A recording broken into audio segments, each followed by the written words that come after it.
Les acteurs institutionnels et les acteurs de terrain ont été rassemblés, se sont concertés et ils ont acté la mise en place de cette expérimentation qui avait comme volonté de développer les dispositifs de type un chez soi d'abord. Je dis deux types parce que un chez soi d'abord c'est bien référencé. De développer des évaluations multidimensionnelles concertées et partagées sur l'autonomie et la vie quotidienne des personnes et leur capacité à accéder à un logement. Et également de développer l'offre d'accompagnement transversal entre le sanitaire, le social et le médico-social. Cette initiative, elle a été déclenchée par la DETS de l'Eure, qui a rassemblé un certain nombre de partenaires financeurs, l'ARS, le conseil départemental, l'UHS de Normandie et la CPAM, pour que les acteurs de terrain puissent proposer un cahier des charges. Le cahier des charges avait un double objectif. Permettre l'opérationnalisation d'une démarche transversale sanitaire et sociale pour l'accompagnement dans le logement et de mettre en évidence la capacité des acteurs à travailler en synergie. Pour ce faire, a été constituée des équipes pour la mise en place de cette expérimentation, la mise en place d'équipes mobiles pluridisciplinaires, sanitaires et sociales, composées d'un travailleur social et d'un infirmier. Les personnes concernées cumulent nécessairement des problématiques de santé mentale et une problématique liée au logement. Pour des structures de l'action sociale comme les nôtres, le partenariat avec le NHN était évident. Le territoire de l'Eure est un territoire où les acteurs se mobilisent. Avant ce dispositif, il y a d'autres dispositifs comme l'équipe mobile Respire. Là aussi, institutionnels qu'acteurs de terrain se sont rendus compte de cette problématique qui n'était pas suffisamment prise en compte et qui manquait son maillon. Donc c'est essentiel parce que une réponse en besoin identifiée par les acteurs et encore plus avec un partenariat institutionnel et en partenariat avec les acteurs de terrain.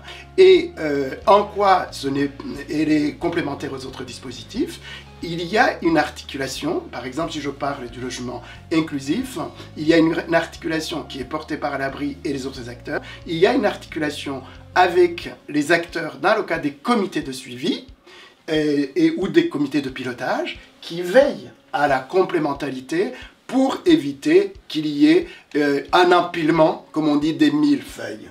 Donc, c'est plutôt un dispositif pour nous qui est vraiment essentiel. Essentiel parce que, je résume, parce que réponse issue des besoins constatés par les acteurs. 2, qui fait intervenir des professionnels du sanitaire, du social, pour affiner les besoins et apporter des réponses adaptées. 3, essentiel parce que ça réunit l'ensemble des acteurs pour mettre les moyens dans le même panier. Ça renforce le partenariat social, sanitaire, qu'on devra d'ailleurs continuer sur notre territoire parce que, effectivement, une des attentes, c'est que l'équipe mobile puisse donner des éléments d'évaluation, de diagnostic qui conforteraient probablement d'aller vers le chez-soi. En comité de pilotage, nous avons d'ores et déjà identifié différents points d'évolution possibles, à savoir 3 points principaux que sont les critères d'orientation dans le dispositif. La question posée est la suivante: au vu des dossiers présentés, doit-on ouvrir également aux propriétaires occupants ou aux bailleurs privés? La deuxième question qui sera important de poser dans le cadre de cette évaluation est la durée d'accompagnement. En effet, on voit que dans les dossiers présentés pour un suivi, pour une prise en charge par l'équipe mobile de soutien au logement, ce sont des profils très complexes qui sont ponctués de multiples ruptures, que ce soit dans le soin ou dans l'accompagnement social. Aussi, le temps initialement prévu de 6 mois semble d'ores et déjà un petit peu court pour construire ce temps de confiance l'élaboration d'un nouveau projet d'accompagnement et l'adhésion pleine et entière vers la réintégration vers les dispositifs de droit commun. Et dernière question qui n'est pas la moindre, qui sera posée, c'est la question de la couverture territoriale sur notre département, puisque le dispositif est expérimenté sur 2 territoires, l'un urbain et l'autre plus rural, donc la zone d'Évreux et le territoire de Bernay. Et la question qui est posée est la couverture, notamment en premier lieu au vu des demandes qui sont d'ores et déjà présentées auprès de l'EMSL sur le territoire de Vernon. Cette décision sera évidemment prise en comité de pilotage, en lien avec les différents financeurs et les parties prenantes. En synthèse, je dirais que c'est un dispositif innovant qui a déjà fait ses preuves en termes de pertinence. La question qui se pose maintenant est d'en assurer la pérennité.